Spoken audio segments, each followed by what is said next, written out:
نیک لوگوں سے جوڑتا ہے اور نیک لوگوں کو غریبوں کا ہمدرد بناتا ہے، اور اسی طرح گندے لوگوں کے دلوں کو تو شیطان اپنے ہاتھوں میں لے لیتا ہے اور نیچے درجے کے کر دیتے ہیں، ان کو جلا دیتے ہیں، ان کے عمل نامے اوپر کی طرف نہیں جاتے، علیین کی طرف۔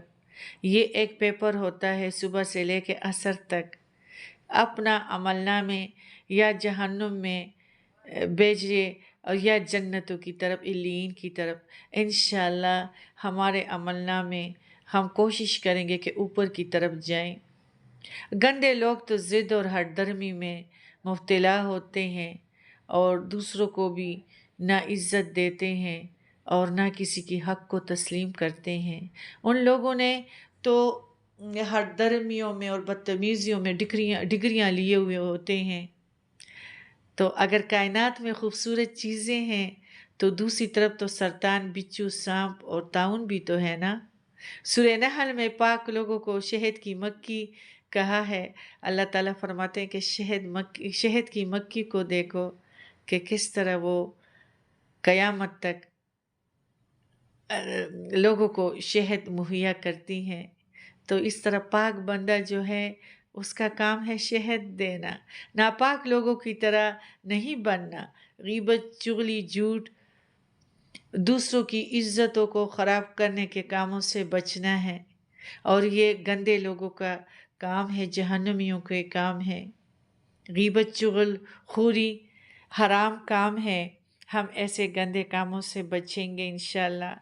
ایسے گندے لوگ اگر غسل بھی کریں اور اگر اپنے آپ کو پاک اور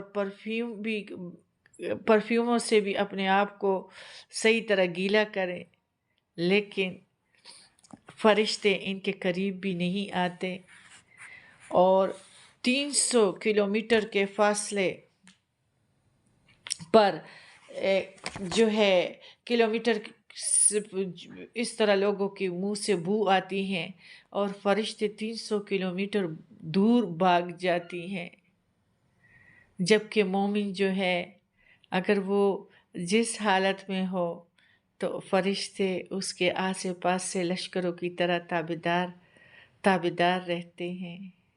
تو دیکھو نافرمانوں کی اگر کتنی بھی قوت ہو تو ان کا قصہ بدل ہے، یہ آفت کے لوگ ہیں اور آفت والوں کو اللہ پسند نہیں فرماتے۔